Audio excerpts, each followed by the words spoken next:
Yo, what's up guys? It's Ed Barton from crushsocialanxiety.org, and I want to tell you something. Social anxiety is not your problem. And I know that maybe sounds weird to you, but social anxiety is actually a symptom, okay? Anxiety and depression, and this is backed up by current psychiatric research, these are symptoms of a deeper problem. When you're feeling depressed, you're feeling shit, you're feeling anxious, this is your psyche and your body's way of telling you, do something, change something, right? You're either stuck in a relationship that's not healthy for you, you're stuck in a job that's not healthy for you, you're stuck in an environment, an area, a house, a place where you shouldn't be, and your subconscious, your mind, all of these things, and your body on a physical level, they're all trying to tell you to make a change. So when you have social anxiety, that's a symptom of something else which is going on deeper within the psyche. And usually this is related to things like your feelings of self-worth, your sense of self, your level of self-acceptance, self-love, okay? So when you go into a supermarket and you can't look that person behind the till in the eyes, and you can't even speak to the cashier, that's not because social anxiety is the problem. You feel social anxiety, you feel anxious around that person because you've put yourself mentally in a dominance hierarchy that is way, way, way down below the cashier, okay? And it's exhibited, that's manifests as social anxiety because you have an inferiority complex.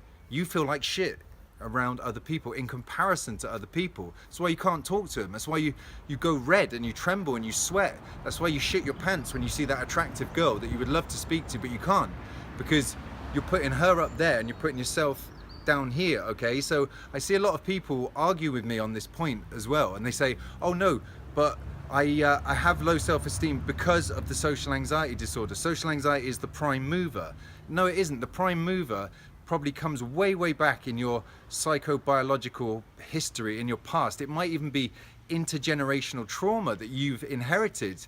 Grandparents, abusing parents, and then parents abusing you. So you become the repository and the vessel for all this shame, for this inferiority, for all this lack of self-worth.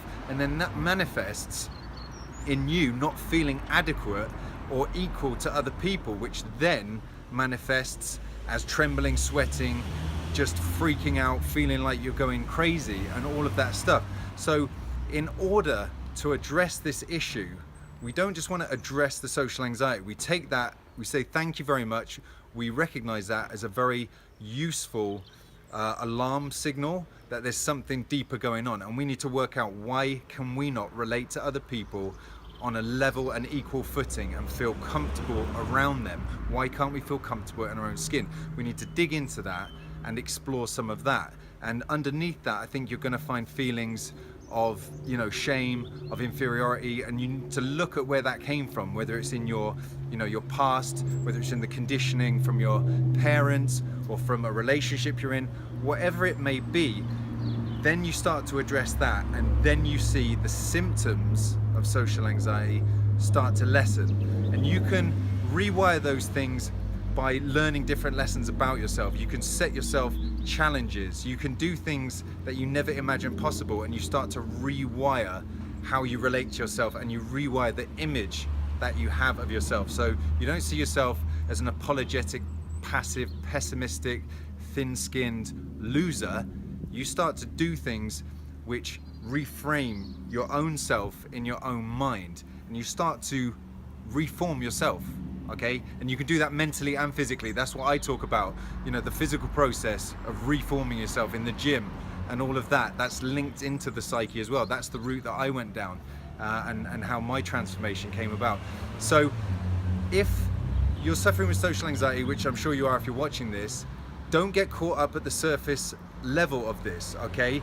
Social anxiety disorder is your psyche's way of telling you that there's a deeper underlying problem, and you need to address that deeper underlying problem. You need to look at your relationship with yourself, levels of self-esteem, work out why that hasn't been formed properly, why you haven't got a solid sense of self, and try to retroactively fill that stuff in. That's exactly my journey. That's what happened to me. That's the process I've been through.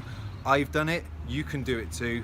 And I wish you all the best of luck with that journey. And I will try to help as much as I can with any of the information and the content that I'm putting out on my blog, on this channel. So make sure to subscribe to this channel. Please leave me your comments. I'd be very interested to hear what you think about this subject.